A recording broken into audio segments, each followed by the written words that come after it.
Bismillah. Assalamualaikum warahmatullahi wabarakatuh. Hello everyone. Welcome to COE channel, Clinic of English, the place where you can learn and improve your English skills. Well, kali ini kita akan membahas mengenai materi yang memiliki keterkaitan dengan materi sebelumnya. Nah, kita akan membahas mengenai auxiliary verb yang dipakai dalam simple future tense. Nah, the simple future tense dikenal dengan dua hal, yakni will dan going to. Nah, jadi di sini kita akan bahas mengenai dua hal ini. Apa sih pengertiannya dan bagaimana cara penggunaannya? So, let's discuss it. Alright, in this chapter, pada pembahasan kali ini, you will learn, kita akan pelajari mengenai yang pertama, the use of future tense, kegunaan dari future tense. Yang kedua, the scheme to use will, bagaimanakah cara skema ataupun tata cara formulanya, bagaimana kita bisa menggunakan kata auxiliary will ini. Kemudian yang kedua, kita akan bahas mengenai the scheme to use going to. Nah, ini sama seperti sebelumnya, kita akan bahas mengenai bagaimana cara membentuk kata ataupun kalimat dengan menggunakan auxiliary kata bantu going to ini. Kemudian the use of will, kegunaan dari will, dan juga kegunaan dari the use of going to, kegunaan dari auxiliary going to. Nah, the last, untuk menguji kepahaman Anda mengenai materi ini, kita akan mencoba untuk memberikan beberapa exercise, latihan untuk menguji kepahaman kita mengenai materi yang kita pelajari pada kali ini. Well, next, let us discuss it. The first, kita akan pelajari mengenai the use of future tense, kegunaan dari future tense. So, kegunaannya ialah we use the future tense to talk about events, ideas, or experiences which have not taken place yet. Nah, kita menggunakan future tense ini seperti kita bahas sebelumnya, yaitu membahas mengenai kegiatan ataupun ide-ide ataupun membicarakan mengenai experience, pengalaman yang belum terjadi, dan akan terjadi nantinya di masa yang akan datang. Nah, itu kegunaannya. Kemudian yang kedua, kita akan bahas mengenai the scheme to use will. Nah, di sini saya memberikan beberapa rumus untuk mempermudahkan teman-teman dalam membentuk kalimat dengan menggunakan auxiliary will, dengan menggunakan kata bantu will. Nah, pertama yaitu affirmative ataupun positif kalimat.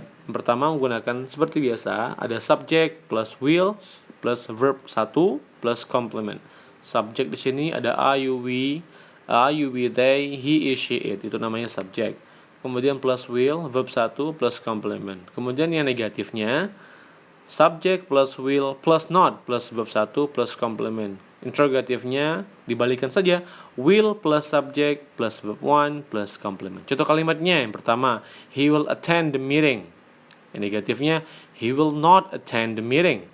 Interrogatifnya, will he attend the meeting? Nah, cara memutuskannya sama dan juga mudah jika teman-teman memahaminya dengan menggunakan rumus.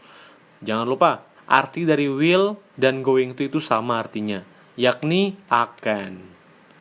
Then, kita akan bahas mengenai the scheme to use going to. Bagaimanakah tata cara menggunakan auxiliary verb going to? Nah, seperti biasa ada rumus positif, then negatif, and the last interrogative kalimatannya. Yang rumus positifnya yakni subject plus Aramis. Aramis ini adalah to be yang mengikuti subject, plus going to plus verb 1 plus complement. Kemudian yang negatifnya subject plus to be Aramis plus not plus going to plus verb 1 plus complement. Yang terakhir yaitu interrogative, to be didepankan, kemudian plus subject plus going to plus verb 1 plus complement. Nah, contoh kalimatnya ialah yang pertama, itu bentuk positif, he is going to study for his exam. Kedua, bentuk negatif, he is not going to study for his exam. Yang terakhir, bentuk kalimat negatif, kalimat pertanyaannya, is he going to study for his exam? Nah, itu merupakan bentuk kalimat yang menggunakan auxiliary going to. Nah, intinya pembedanya antara kedua hal ini ialah untuk kata kerja bantu will, dia tidak menggunakan to be sebelum kata will-nya. Sedangkan di going to, dia diwajibkan untuk menggunakan to be sebelum kata bantu going to. Itu bedanya. Alright, sekarang kita bahas mengenai what is the use of will, kegunaan dari will, kata bantu will ini. Yang pertama, decisions at the time of speaking, yakni ketika kita mengambil keputusan pada saat kita sedang berbicara. Yang kedua, predictions without evidence, yakni ketika kita memprediksikan sesuatu tapi tanpa ada buktinya. Yang ketiga, offering something, menawarkan sesuatu. Dan keempat, yaitu express promise, yaitu mengungkapkan janji ataupun kita berjanji kepada seseorang mengenai suatu hal. Well, kita akan bahas mengenai example, ya, contoh kalimat dari semua kegunaan dari will tadi, kata bantu will tadi. Yang pertama yaitu decisions at the time of speaking. Contoh kalimatnya ialah I left the door open, I will close it right now. Artinya ialah saya membiarkan pintu terbuka, saya akan menutupnya sekarang. Kemudian yang kedua, I will have a cup of tea please. Nah, situasi seperti ini ketika teman-teman berada di restoran ataupun sedang makan di luar, ya. Teman-teman mau memesan sesuatu, contohnya I will have a cup of tea please, saya ingin memesan secangkir teh gitu. Nah, dan contoh-contoh lainnya. Kemudian kita bahas mengenai yang kedua, predictions without evidence. Yang pertama contohnya I will be rich, saya akan menjadi kaya, ya. Ini merupakan bentuk prediction without evidence, ya. Prediksi tanpa ada kenyataannya ataupun tanpa ada buktinya. Nah, next kita akan bahas mengenai offering something, menawarkan sesuatu. Contohnya, don't worry, I will help you to fix your problem. Jangan khawatir, saya akan menolong kamu untuk memperbaiki atau menyelesaikan permasalahanmu. Nah, ini bentuk menawarkan sesuatu. The last, express promises, ya, mengungkapkan janji, ya. Contohnya, I promise I will fix this problem. Saya janji saya akan menyelesaikan dan memperbaiki masalah ini. Nah, ini bentuk memberikan janji dengan menggunakan kata bantu will ataupun akan. Next, kita akan bahas mengenai kegunaan dari going to, ya. Yang pertama itu ada intention ataupun niat, ya, yang akan teman-teman lakukan. Kemudian yang kedua, prediction with present evidence. Nah, ini prediksi dengan disertai dengan bukti. Nah, gitu. Kemudian yang ketiga, plans, rencana yang akan dilakukan teman-teman nantinya. Nah, kemudian kita akan memberikan beberapa example atau contoh dari kalimat dengan menggunakan going to, kata bantu going to. Yang pertama, express intention, ya, ketika mengungkapkan niat. Contohnya ialah they are going to play football on the field today.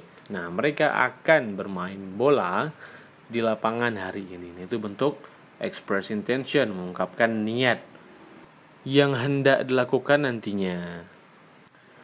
Well, next, contoh dari penggunaan going to dalam prediction with present evidence. Nah, prediksi dengan menggunakan bukti yang nyata. Contohnya, it is going to rain. Nah, jika ketika teman-teman sedang berjalan di jalan ataupun jalan umum, tentunya ketika teman-teman melihat awan sudah gelap dan sudah mendung, teman-teman bilang, it is going to rain. Nah, ini akan hujan. Nah, ini maksudnya prediction with present evidence. And the last, express plan, mengungkapkan rencana, ya. Contoh kalimatnya ialah next month we are going to travel to Malaysia. Nah, next month, bulan depan, kami akan travel, ya, ke Malaysia, jalan-jalan ke Malaysia. Itu mengungkapkan rencana yang akan teman-teman lakukan di bulan depan. So, I think that's all for today. Thank you very much for your attention. Saya berharap bahwasannya apa yang kita bahas kali ini dapat bermanfaat bagi saya pribadi dan juga bermanfaat bagi teman-teman semua. Well, remember, nothing is difficult to do and nothing is difficult to learn. Don't forget to stay healthy and do the best for your life. Well, that's all. See you in the next discussion. Assalamualaikum warahmatullahi wabarakatuh.